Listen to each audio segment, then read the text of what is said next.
வாங்க கற்றுக்கொள்வோம், come and learn, தீ பாதுகாப்பை அறிவோம், உயிர்களை காப்போம். இந்த 5 தலைப்பில், அதாவது எக்ஸ்டிங்விஷர், ஃபயர் எக்ஸ்டிங்விஷரை எப்படி ஆப்ரேட் பண்ணுறது, அதே மாதிரி எல்பிஜி கேஸ் சிலிண்டரை எப்படி தீ விபத்தை எப்படி அணைக்கிறது, அதே மாதிரி எலக்ட்ரிக்கல் ஃபயர், அதே மாதிரி பார்த்திங்கன்னா பட்டாசு தீ விபத்து, இது மாதிரி வாகன தீ விபத்து, இந்த 5 தலைப்புகளில் வரும் சனி ஞாயிறு அக்டோபர் 11 மற்றும் 12 ஆகிய தேதிகளில் வந்து 3 செஷனாக நடத்துகிறாங்க. 10 to 11, 12 to 13, 16 to 17 ஆகிய 3 செஷனில் 2 நாட்களில் 6 செஷனாக நாங்கள் வந்து இந்த வாங்க கற்றுக்கொள்வோம் என்று ஜென்ரல் பப்ளிக் பொதுமக்களுக்கு வந்து ஒரு ஃப்ரீ ஆஃப் காஸ்ட்டில் எந்த ஒரு ரிஜிஸ்ட்ரேஷனுமே இல்லாமல் இந்த 3 டைமில் வந்து அவங்க வந்து ஃபயர் சர்வீஸில் இருக்கிற எக்யூப்மெண்ட்ஸை பற்றியும் ஃபயரை பற்றி தெரிஞ்சுக்கிறதுக்கு அவங்களுக்கு ஒரு அவேர்னஸ்.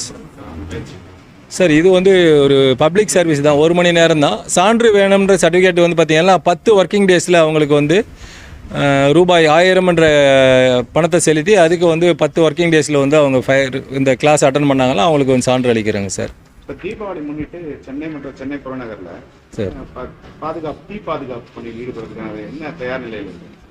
நம்மளுடைய சென்னையில் பார்த்திங்கன்னா 42 தீயணைப்பு நிலையங்கள், ஒரு மீட்பு நிலையம், மொத்தம் 43 ஃபயர் அண்ட் ரெஸ்கியூ ஸ்டேஷன் இருக்குது.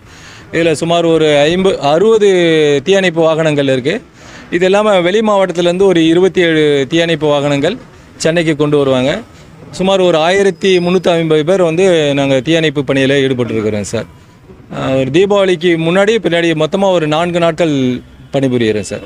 இந்த தீயணைப்பு வாகனங்களோட தயார் நிலை எந்த மாதிரி மக்கள் அன்னைக்கு எவ்வளோ நேரத்தில் ரீச் பண்ணுறாங்க சார்? தீ விபத்து ஏற்பட்டால் 112 என்ற டோல் ஃப்ரீ நம்பர், இந்த நம்பருக்கு அழைத்தோம்னா அவங்க காவல்துறை உதவி தேவையா இல்லை தீயணைப்புத்துறை உதவி தேவைன்னு கேட்பாங்க. நம்ம தீயணைப்பு உதவி தேவைன்னு சொல்லிவிட்டு அவங்களுக்கு நம்மளுடைய முகவரி சொன்னோம்னா அடுத்த அதிகபட்சம் 5 நிமிடங்கள், 2-3 நிமிடங்களே வந்துடுவாங்க. 5 நிமிடங்களில் நம்ம ரீச் பண்ணுவாங்க சார் ஃபயர் வெஹிக்கிள். பொதுவாக இப்போ தீபாவளி பண்டிகைனால சின்ன சின்ன சாலைகள், சுருக்கு தெருக்கள்லாம் இருக்குது.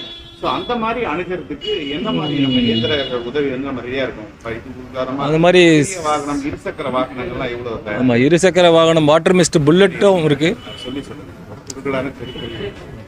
குறுகலான தெருக்களில் பார்த்திங்கன்னா இருசக்கர வாகனம், வாட்டர் மிஸ்ட் புல்லட்ன்ற வாட்டர் ஃபயர் எக்ஸ்டிங்விஷரோடு வச்சுருக்காங்க. அது இல்லாமல் QRV, குயிக் ரெஸ்பான்ஸ் வெஹிக்கிள் என்று சொல்லக்கூடிய சிறிய வாகனமும் நம்மளுடைய தீயணைப்பு துறையில் வச்சு அதில் வந்து ஃபோமும் வித் வாட்டரோட ஃபயர் ஃபைட்டிங் பண்ணுற மாதிரி இருக்குது சார். பொதுவாக பொதுமக்கள் வந்து தீபாவளி நேரத்துலையோ இல்லை மற்ற நேரங்கள்லேயோ பாதுகாப்பாக இருக்கணும். பாதுகாப்பாக இருந்து பட்டாசு வெடித்து இந்த தீபாவளியை சந்தோஷமான தீபாவளியாக, பாதுகாப்பான தீபாவளியாக கொண்டாடணும்னு சொல்லி கேட்டுக்கொள்கிறோம் சார். குழந்தைகள் முக்கியமாக ஒரு பெரியவங்களுடைய மேற்பார்வையில் செப்பல் போட்டுக்கிட்டு பட்டாசு வெடிக்கணும். அதே மாதிரி பட்டாசை எல்லாத்தையும் பாக்கெட்லலாம் வச்சு இல்லாமல் ஒரு தனியான வேறு ஒரு பிளேஸில் வச்சுக்கிட்டு தூரமாக வந்து வெடிக்கணும். வீட்டு பக்கத்துலேயே வெடிக்காமல் கொஞ்சம் தள்ளி வந்து ஓப்பன் பிளேஸில் கிரவுண்டில் வெடித்தாங்கன்னா நல்லாயிருக்கும். ஒரு வாளி தண்ணியும் வச்சுக்கிட்டு சேஃபாக வெடிக்கணும். வெறியாத பட்டாசுகளை மறுபடியும் ஃபயர் பண்ணி வெடிக்காமல் சேஃப்டியாக பாதுகாப்பாக வெடிக்கணும்னு சொல்லி வேண்டிக்கிறேன் சார்.